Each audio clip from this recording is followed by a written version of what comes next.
Market లో invest చేసి మీ డబ్బులు డబుల్ చేసుకోవాలనుకుంటున్నారా? సుందరరామిరెడ్డి గారి లైవ్ సెమినార్ కి అటెండ్ అవ్వండి.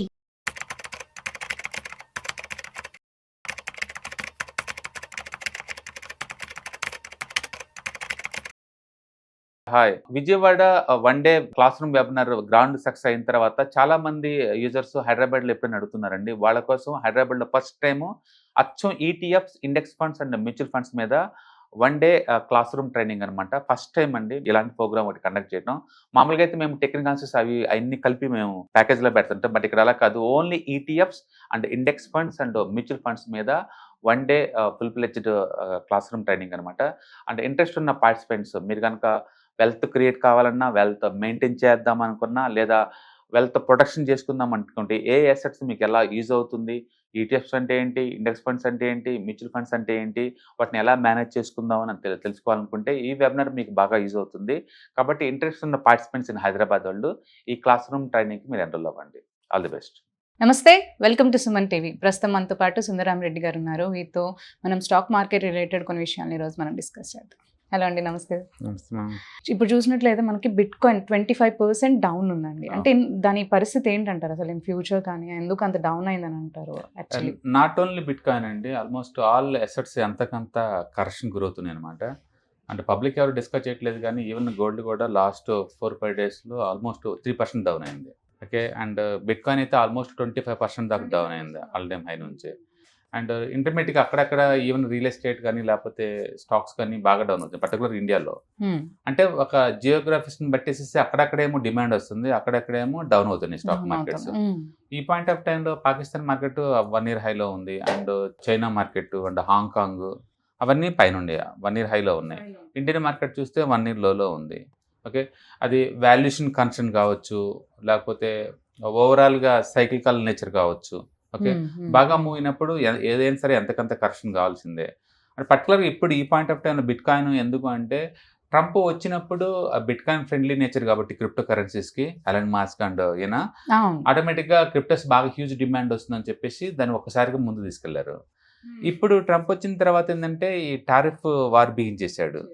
వాళ్ళకి ఎంతో క్లోజ్గా ఉండే ఈవెన్ యూరోప్ మీద కూడా 25% దాకా ట్యాక్స్లు వేస్తూ ఉంటున్నారు. ఇప్పుడు ఈ యూరోప్ మీద ట్యాక్సెస్ పెడితే ఏమవుతుందంటే ట్రేడ్ ఇంబ్యాలెన్స్ ఇంకా ఎక్కువ అయిపోతుంటుంది అనమాట. ఇప్పుడు చైనా వాళ్ళ మీద ఆల్రెడీ ఇంతకుముందు 10% వేశారు, ఇప్పుడు మళ్ళీ ఇంకా పెంచుతున్నాడు, ఇంకా మళ్ళీ పెంచుతున్నాడు. అంటే కెనడా మీద, మెక్సికో మీద మొదట్లో ట్యాక్స్ చేశారు 25%, తర్వాత పోస్ట్ పోన్ చేశారు. మళ్ళీ ఈ రోజు April 4th నుంచి మళ్ళీ ఈ రోజు నుంచి కంటిన్యూ అవుతుందా, ఈ రోజు కంపల్సరీ ఈ రోజు నుంచి ట్యాక్సేషన్ వేస్తున్నాడు. అంటే ట్రంప్ వచ్చిన తర్వాత ఏంటంటే గ్లోబల్ మార్కెట్స్లో ఒక రకమైన ఫియర్ బిగింది అనమాట, ఏ కంట్రీ మీద ఎలాంటి ట్రేడ్ వార్స్ బిగించేస్తారో అని. అమెరికన్ ఎకానమీ చాలా పెద్ద ఎకానమీ, అది 28 trillion ఎకానమీ అది. అంటే మెజారిటీ జీడిపి గ్రోత్ అంతా లోకల్ కన్జంప్షన్ అనమాట అది. అందుకని అమెరికన్ మార్కెట్ అందరికీ కావాలి, అమెరికన్ మార్కెట్ అంటే మనం ఏంటంటే ఇంపోర్ట్స్ చాలా ఎక్కువ ట్యాక్స్లు వేస్తాం.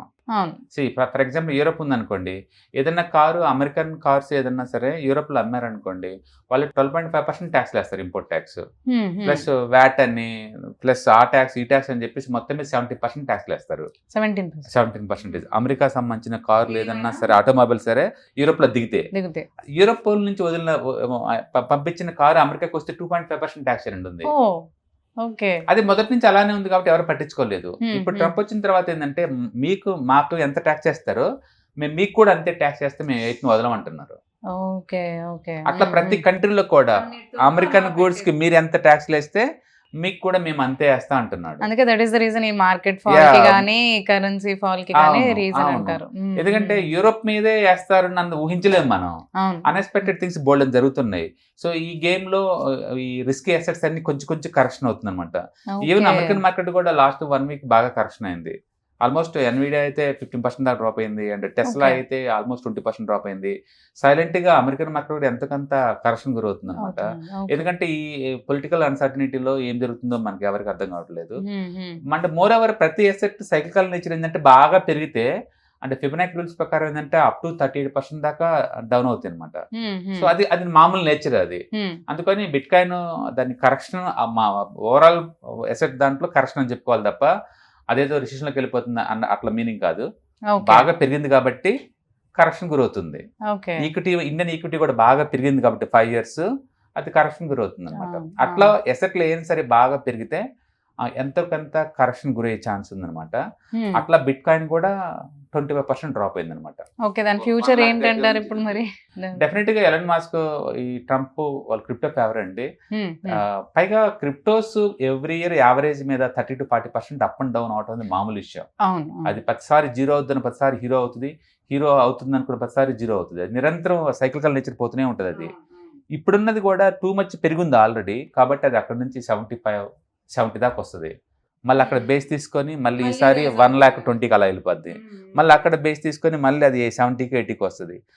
అది సైక్లికల్ నేచర్ అనమాట. ఈ చేంజెస్ ఎప్పుడు జరగచ్చు అంటారు? ఒక టైం పిండి చెప్పలేం, కానీ ఈ ఎకానమీ కొంచెం సెటిల్ అవుతుంది, పొలిటికల్ రిస్క్ తగ్గిద్ది అనుకున్నప్పుడేమో బీన్ అవుతాయి, రిస్కీ అసెట్స్ అని అప్పుడు బీన్ అవుతాయి అనమాట.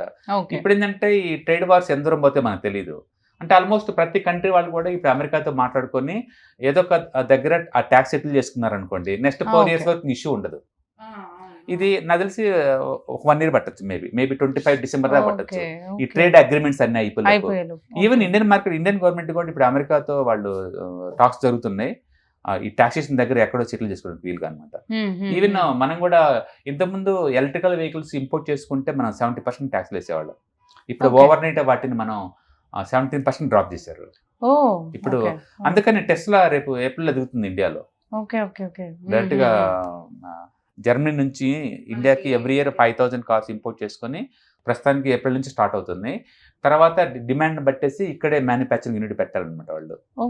అందుకని చేంజెస్ చాలా ర్యాపిడ్ గా జరుగుతున్నాయి ట్రేడ్ సంబంధించిన టాక్సేషన్ అనేది. అండ్ ఈవెన్ ఉక్రెయిన్ కూడా మన జరిగింది, మీరు చూసే ఉంటారు టీవీలో. ఉక్రెయిన్కి అమెరికాకి ఇప్పుడు ఒపీనియన్ డిఫరెన్స్ వచ్చేసింది. అందుకని ఇప్పుడు అమెరికా నుంచి హెల్ప్ రాదు ఉక్రెయిన్కి, అంటే అది యుద్ధం కంటిన్యూ చేయలేదు. కాబట్టి ఈ డిఫరెన్స్ ఏంటంటే యూరోప్ మీద కూడా పడుతుంది. రేపు యూరోప్ కూడా ఏదైనా అయింది అనుకోండి రష్యా వాళ్ళతోటి, అమెరికా వాళ్ళు ఎంతవరకు సపోర్ట్ అయితే తెలియదు, కాబట్టి వాళ్ళు కూడా టీఎస్ బీన్ అవుతాయి. అందుకంటే డిఫెన్స్ బడ్జెట్ పెరగబోతుంది అన్ని కంట్రీల్లో. అంటే ముందు రోజుల్లో డిఫెన్స్ సెక్టర్ కూడా ఇండియాలో బాగుండబోతుంది. దీని ఒక ఆపర్చునిటీ క్రియేట్ అవుతుంది అనమాట. అంటే 1 week బ్యాక్ ఇలాంటి ఆలోచన కూడా మనకు లేదు, బట్ ఈ పొలిటికల్ గా ఏంటంటే అన్ని ర్యాపిడ్ గా చేంజెస్ వస్తున్నాయి. సో అన్సర్టనిటీ వరల్డ్ వైడ్ ఎక్కువైపోయిందండి. దాంతో అసెట్స్ అన్ని కూడా ఈ కరెక్షన్ గురవుతున్నాయి. కాబట్టి ఓవరాల్ కరెక్షన్ లో భాగంగా ఈ క్రిప్టోస్ 25% డ్రాప్ అయింది. ఓకే, సో ఇది ఎండ్ ఆఫ్ ది ఇయర్ ఏమన్నా ఎక్స్పెక్ట్ చేయొచ్చు అంటారు? ఒకసారి ట్రేడ్స్ టారిఫ్స్ కనుక ట్యాక్స్ టారిఫ్స్ కనుక సెటిల్ అయితే Trump next couple of years ఉంటారు కాబట్టి ఆ టైం వరకు ఎవరు అంటుకోరు కాబట్టి బాగుంటుంది. బట్ ఈ ఎంటైర్ ఎపిసోడ్ లో ఎంటైర్ వరల్డ్ మార్కెట్ తో పోల్చుకుంటే ఇండియా బిజినెస్ అమెరికాతో డబుల్ కాబోతుంది. అంటే ట్యాక్స్ సంబంధించి కూడా మనం ఒప్పందాలు కుదుర్చుకోబోతున్నాం. అంటే యూరోప్ తో కూడా నెక్స్ట్ 5 years లో మనది ట్రేడ్ డబుల్ కాబోతుంది అనమాట. మొత్తానికి ఇండియాకి ఎక్స్పోర్ట్ ఓరియంటెడ్ గా బిజినెస్ పెరగబోతుంది ముందు రోజుల్లో, ఇంత అన్సర్టనిటీ ఉన్నా సరే. కాబట్టి మనం లీస్ట్ ఎఫెక్ట్ అనుకోవచ్చు అమెరికా ఈ ట్రేడ్ వార్స్ లో. చైనా మేజర్ ఎఫెక్ట్ అవుతుంది, మనం లీస్ట్ ఎఫెక్ట్ అవుతాం. బట్ అసోసియేషన్ ఎఫెక్ట్ అంటే మాత్రం ఖచ్చితంగా కెనడా అండ్ మెక్సికో, ఎందుకంటే వాళ్ళ ఎక్స్పోర్ట్స్ లో 75% అమెరికా లోన్. నేచురల్ గా అమెరికా మీద ఎక్కువ వాళ్ళకి ఎఫెక్ట్ ఎక్కువ అవుతుంది. ఓకే అండి, థ్యాంక్ యూ సో మచ్.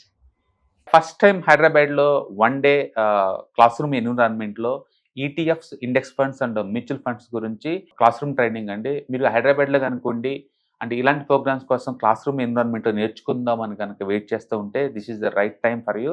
అంటే మారుతున్న కండిషన్ తగ్గట్టు ఈ కరెంట్ మార్కెట్ వాలటిలిటీ తట్టుకొని వెల్త్ ఎలా ప్రొటెక్ట్ చేసుకోవాలి, వెల్త్ ఎలా క్రియేట్ చేసుకోవాలి, అండ్ వెల్త్ ఎలా మేనేజ్ చేయాలో తెలుసుకుందాం అనుకుంటే కనుక డెఫినెట్గా ఈ ప్రోగ్రామ్ మీకు యూజ్ అవుతుంది. కాబట్టి ఈ మార్చి మంత్లో జరగబోయే ఈ క్లాస్ రూమ్ ట్రైనింగ్లో మీ సదుపాయాన్ని ఉపయోగించుకోండి. All the best.